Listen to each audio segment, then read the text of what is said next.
শীতকালে কতদিন গোসল না করে থাকা যাবে? শায়েখ 2025 বা 2026 সালে দাজ্জালের আবির্ভাব ঘটবে কি? আমি কেমনি ভাই 2025 সালের 21 ফেব্রুয়ারি দাজ্জাল আগমন করিবেন। আমি একজন হিন্দু ধর্মের মেয়ে, আমি ইসলাম ধর্ম গ্রহণ করতে চাই, এখন আমার করণীয় কি দয়া করে জানাবেন। বিজ্ঞানীরা দাবি করেছে খুব শীঘ্রই সূর্য পশ্চিম দিক থেকে ওঠা শুরু করবে, তাহলে কি আমরা কিয়ামতের দ্বার প্রান্তে রয়েছি? সুন্নত না পড়ে শুধু ফরজ পড়ি, যেমন 2, 4, 4, 3, 4, অর্থাৎ ফজর, জোহর, আসর, মাগরিব, এশা, এইভাবে নামাজ পড়লে নামাজ হবে কি? 1 নম্বর প্রশ্ন, আয়না দেখলে কি চেহারার সৌন্দর্য কমে যায়? অনেকেই বলেন বেশি বেশি আয়না দেখা ঠিক না। কতটুকু সত্য? প্রিয় ভাইরা, কথাটুকু কোরআন হাদিসের দৃষ্টিভঙ্গি অনুযায়ী সত্য কথা নয়, বরং আয়না দেখলে নবী করিম সাল্লাল্লাহু আলাইহি ওয়াসাল্লামের পক্ষ থেকে নির্ধারিত দোয়া আছে, যে দোয়াটা রাসূলুল্লাহ সাল্লাল্লাহু আলাইহি ওয়াসাল্লাম আমাদেরকে শিখিয়ে গেছেন। আপনি আল্লাহর কাছে দোয়া করবেন, হে আল্লাহ, আপনি আমাকে সুন্দর বানিয়েছেন, অতএব আমার চরিত্রটাকেও আপনি সুন্দর বানায় দেন। আল্লাহুম্মা হাসিন সিরাতি, হে আল্লাহ, আপনি আমার চরিত্রটাকে সুন্দর করে দেন যেরকম আপনি আমাকে দেখতে সুন্দর করেছেন। আপনি বলবেন, হুজুর আমি দেখতে যে কালা, আবার আমি আল্লাহর কাছে বলতেছি আপনি আমাকে দেখতে সুন্দর। আল্লাহ রাব্বুল আলামিন মানুষকে অবয়বগতভাবেই আহসান তাকওয়িম, সবচেয়ে সুন্দর করে সৃষ্টি করেছেন। অতএব আল্লাহকে আপনি বলছেন, আল্লাহ আপনি আমাকে দেখতে সুন্দর বানিয়েছেন, অতএব আপনি আমার চরিত্রটাও সুন্দর করে দেন। এই দোয়াটা পড়লে আয়না দেখাও হবে, আল্লাহর কাছে একটা দোয়া চাওয়াও হবে। অতএব আয়না দেখলে চেহারার সৌন্দর্য নষ্ট হয়ে যায়, কথাটি ভুল, কথাটির সাথে শরীয়তের কোনো যৌক্তিকতা নেই। আশা করি আপনার উত্তর পেয়েছেন। শায়েখ 2025 বা 2026 সালে দাজ্জালের আবির্ভাব ঘটবে কি? আমি কেমনে বলবো ভাই 2025 বা 2026 সালে দাজ্জালের আবির্ভাব ঘটবে কিনা, এটা কেমনে বলবো আমরা ভাই? দাজ্জাল আসার জন্য রাসূলুল্লাহ সাল্লাল্লাহু আলাইহি ওয়াসাল্লাম যে কারণগুলো বর্ণনা করেছেন, কিয়ামতের আলামত বর্ণনা করছেন, ওই আলামতের একটা হচ্ছে যে দাজ্জাল উদিত হবে। সেই দাজ্জাল উদিত হওয়ার পরে ঈসা আলাইহিস সালাম এই যে সিরিয়ার যে দামেস্ক, যেই মসজিদ উমাইয়া মসজিদ, যেটা এই মসজিদের এই জায়গায় তিনি নামবেন, এরপরে তাকে ওই যে বাইতুল মুকাদ্দাসের রাস্তায় নির্ধারিত জায়গায় নিয়ে যেয়ে তাকে হযরত ঈসা আলাইহিস সালাম হত্যা করবেন। এরপরে সমগ্র পৃথিবী ইসলামের আলোয় আলোকিত হবে। মুসলমানদের সবচেয়ে বড় তখন অস্ত্রের নাম হবে যে লা ইলাহা ইল্লাল্লাহু আল্লাহু আকবার। মুসলমানরা এই ধ্বনি পড়লে তখন বাইজেন্টাইন সহ অন্যান্য সাম্রাজ্য যেগুলো আছে সেইগুলার প্রাচীর ভেঙে পড়ে যাবে, সেইগুলা এই তাকবীরের ধ্বনিতেই তখন তারা কুপকাত হয়ে যাবে, আবার একটা ইসলামের স্টেট পুরো পৃথিবীতে ছড়ায় পড়বে। সুতরাং এর আগে আছে পরে আছে। আপনাকে আমি কেমনে বলি ভাই 2025 সালের 21 ফেব্রুয়ারি দাজ্জাল আগমন করিবেন? এগুলো বলার কোনো মানে আছে ভাই? না। এই প্রেডিকশনগুলোর ক্ষেত্রে আমাদেরকে সতর্ক অবলম্বন করতে হবে। নবীজি যেইগুলো নাসসান সরিহান, যেইগুলো স্পষ্টভাবে সরিহ নস দিয়ে নবীজি বলেছেন, আপনি কেবল ওইটুকুই বলবেন। আর অনুমানগুলো নবীজি যেগুলো গোপন রেখেছেন, আপনি ওইগুলার আকার ইঙ্গিত অনুমানগুলো বলবেন। আপনি ডেট, তারিখ, মাস, অমুক সাল এগুলা ফিক্স করবেন না। এইগুলা ফিক্স করা শরআন এগুলা জায়েজ নাই। অতএব আমরা প্রেডিকশনের দিক থেকে বলতে পারি আসার সময় হয়ে গেছে। আচ্ছা, নবী করিম সাল্লাল্লাহু আলাইহি সাল্লাম বলেছেন আমি আর কিয়ামত এই দুইটা নখের মতো। কত বছর পার হয়েছে নবীজি যাওয়ার? 1445 বছর। তাহলে এটা কেমনে হলো? ওইটার ব্যাখ্যা আছে। আল্লাহ রাব্বুল আলামিনের কাছে এই দুনিয়ার 50,000 বছর একদিনের সমান। অতএব আল্লাহ রাব্বুল আলামিন ওই কিয়ামতের দিনে হিসাব করবেন। সুতরাং সব হিসাব আমাদের এইভাবে ডেট তারিখ দিয়ে মিলানো যাবে না প্রিয় ভাইরা। তবে বিশ্বাস করতে হবে দাজ্জাল দাজ্জাল নামেই আসবে, এটার প্রতি ঈমান রাখতে হবে। এবং এই দাজ্জাল ঈসা আলাইহিস সালামের হাতে হত্যাকৃত হবে, মুসলমানরা বিজিত হবে, এটাতে ঈমান না রাখলে মুশকিল আছে। এই ঈমান আপনাকে রাখতে হবে। আল্লাহ আমাদেরকে বোঝার তৌফিক দান করেন। আমি একজন হিন্দু ধর্মের মেয়ে, আমি ইসলাম ধর্ম গ্রহণ করতে চাই, এখন আমার করণীয় কি দয়া করে জানাবেন। আলহামদুলিল্লাহ, আমাদের অনেক বোন আছেন যে তারা, অনেক ভাই আছেন যারা ইসলাম গ্রহণ করতে চান, কিন্তু তারা ইসলামটা কিভাবে গ্রহণ করবেন, যেহেতু পরিবারের সাথে থাকেন, বিশেষ করে মেয়েরা, তারা এটা প্রকাশ করতে পারেন না। আমরা আপনাদের জন্য পরামর্শ দিব যে প্রথমত আপনি আপনার সুযোগ থাকলে স্থানীয় যে মসজিদ, ওই মসজিদের ইমাম বা ওই মসজিদের সভাপতি, ওই এলাকার যিনি দায়িত্বশীল, আপনি আপনার গোপন ইচ্ছাটা আমানতদার মনে হলে তার কাছে বলবেন।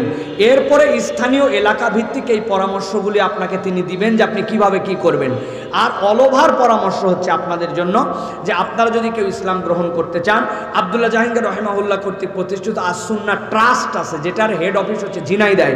আপনি যদি মনে করেন এইখানে যোগাযোগ করবেন, আপনি যোগাযোগ করবেন। এরপরে তারা আপনাকে পরামর্শ দিবে যে আপনি কিভাবে এই ইসলাম গ্রহণ করতে পারেন। তৃতীয়ত, আপনার যদি এরকম কোনো অভিভাবক, স্থানীয়ভাবে প্রভাবশালী ব্যক্তিত্ব থাকেন যার সাথে আপনি যোগাযোগ করতে পারেন, তার সাথে যোগাযোগ করে তারা আপনাকে এরপরে কোর্টে নিয়ে যাবেন। কোর্টে নিয়ে যাওয়ার পরে নির্ধারিত উকিলের মাধ্যমে এফিডেভিট করে আপনাকে এরপরে সুন্দর করে কালেমা শাহাদা পড়ে আপনাকে ঈমান আনানো হবে। এরপরে সরকারের সেফ জোন আছে, আপনি যদি তার জন্য আবেদন করেন যে আমি একজন মহিলা, আমি কোথায় থাকবো, আমার নিরাপত্তার অভাব বোধ করতেছি, তাহলে সমাজসেবা অধিদপ্তরের অধীনে আপনার জন্য এরকম ব্যবস্থা আছে, আপনি সেখানে থাকতে পারবেন। সুতরাং এইগুলো সবগুলো সিদ্ধান্ত নিয়ে আপনি ঈমান আনবেন। তবে একটা কথা বলবো বোন, আপনি ঈমান আনবেন কিভাবে, এটার থেকে বড় কথা ঈমান আনা জটিল এবং কঠিন কোনো বিষয় নয়। ঈমান আনার পরেও আপনি বেঈমান বাবা মায়ের ঘরে থাকতে পারেন, কিন্তু আপনি আজকে বেঁচে আছেন, কালকে মারা যেতে পারেন, আমরা জানি না কবে মারা যাব। এই জন্য অন্তত শাহাদাটা পাঠ করে ফেলবেন। আশহাদু আল্লা ইলাহা ইল্লাল্লাহ ওয়াহদাহু লা শারীকা লাহু ওয়া আশহাদু আন্না মুহাম্মাদান আবদুহু ওয়া রাসূলুহু। আপনি এটা পড়ে ফেলেন যে আমি সাক্ষ্য দিচ্ছি আল্লাহ ছাড়া কোনো মাহবুদ নাই, তিনি এক এবং অদ্বিতীয়, মুহাম্মদ সাল্লাল্লাহু আলাইহি ওয়াসাল্লাম আল্লাহর প্রেরিত রাসূল এবং আল্লাহর আব। এটা যদি আপনি বলেন, আপনার ঈমান আনা হয়ে গেছে, আলহামদুলিল্লাহ। বাকিটুকু যেভাবে বললাম এভাবে আপনি ব্যবস্থা নেওয়ার জন্য চেষ্টা করবেন। সুন্নত না পড়ে শুধু ফরজ পড়ি, যেমন 2, 4, 4, 3, 4, অর্থাৎ ফজর, জোহর, আসর, মাগরিব, এশা, এইভাবে নামাজ পড়লে নামাজ হবে কিনা? প্রিয় ভাইয়েরা, কেউ যদি ফরজ নামাজ শুধু পড়ে, নামাজ তো হবে। সালাত যেটা আমাদের জন্য আল্লাহ রাব্বুল আমিনের নির্দেশিত পথের জন্য আমাদের নির্দেশিত, সেইটা হচ্ছে ফরজগুলো, যেইগুলো আপনি সংখ্যা বলেছেন, এইগুলো যদি আদায় করেন ইনশাল্লাহ ফরজের যে হক সেটা আপনার জন্য আদায় হয়ে যাবে। কিন্তু এর সাথে সাথে রাসূলুল্লাহ সাল্লাল্লাহু আলাইহি ওয়াসাল্লামের যেগুলো দায়েমি সুন্নাত ছিল, সুন্নাতে মুআক্কাদা ছিল, যেই 12 রাকাত সুন্নাত নবীজি ছাড়তেন না, ফজরের আগের 2, জোহরের আগের 4, জোহরের পরের 2, মাগরিবের পরের 2, এশার পরের 2, এই 12 রাকাত সুন্নাত নবীজি জান্নাতের দরজা খোলার জন্য বলছেন, এগুলো আল্লাহর পক্ষ থেকে নিয়ামত, এইটাও আপনি পড়ার জন্য চেষ্টা করবেন। তবে আপনি যদি ফরজটুকু পড়েন, অন্ততপক্ষে আল্লাহর কাছে বলতে পারবেন আমার নামাজ আদায় হয়ে গেছে। অতএব আপনি ফরজ পড়েন। কেউ যদি বলে তুই খালি ফরজ পড়িস, সুন্নত পড়িস না, এই ফরজ পড়ে কি হবে, এই কথাটি ভুল। অতএব আপনি ফরজও পড়বেন, আস্তে আস্তে আপনি সুন্নতগুলো পালন করার জন্য চেষ্টা করবেন। আল্লাহ রাব্বুল আমিন আপনাকে তৌফিক দান করুক। তবে খবরদার, ফরজ ছাড়া যাবে না। পৃথিবীর সকল সুন্নত এক করলে একটা ফরজের সমান হবে না, পৃথিবীর সকল নফল এক করলে একটা সুন্নতের সমান হবে না। অতএব ফরজ ফরজের মর্যাদায়, ফরজ কোন অবস্থাতে ছাড়া যাবে না।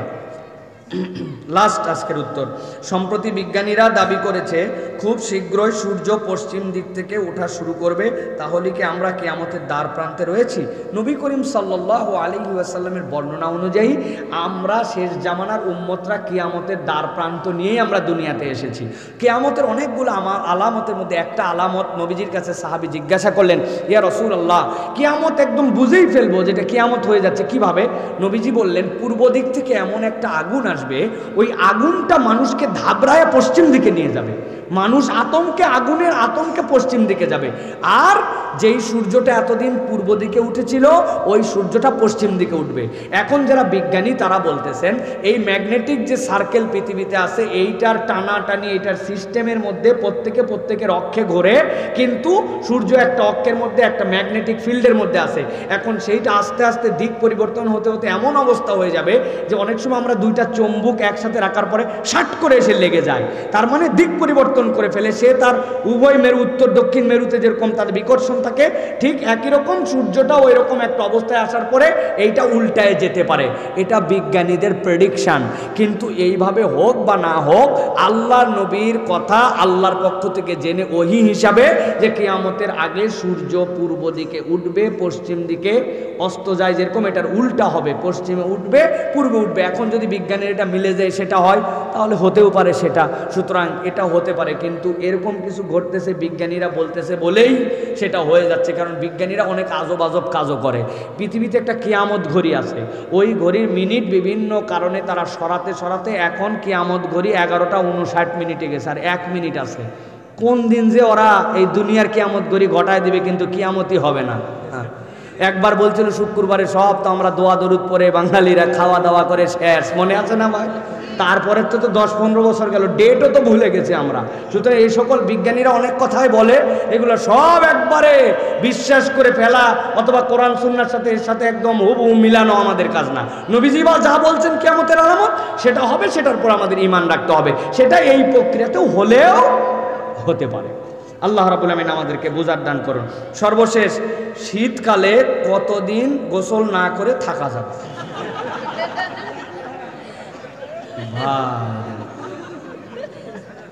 আপনার গোসল যদি ফরজ না হয় তাহলে আপনি যতদিন ইচ্ছা ততদিনই গোসল করে না থাকতে পারেন। আমাদের এক বন্ধু বলছিল শীতের কালে আমি প্রত্যেকটা বারই গোসল করি। বলছে কিভাবে? বলছে আমি শুক্রবারও করি, শনিবারও করি, রবিবারও করি, সোমবারও করি। বলছে তাহলে তো সব দিনই। বলছে হ্যাঁ, যেই শুক্রবার করি এর পরের শনিবার, তারপরের রবিবার, তারপরের সোমবার, তাহলে মাসে কয়বার? 4 বার।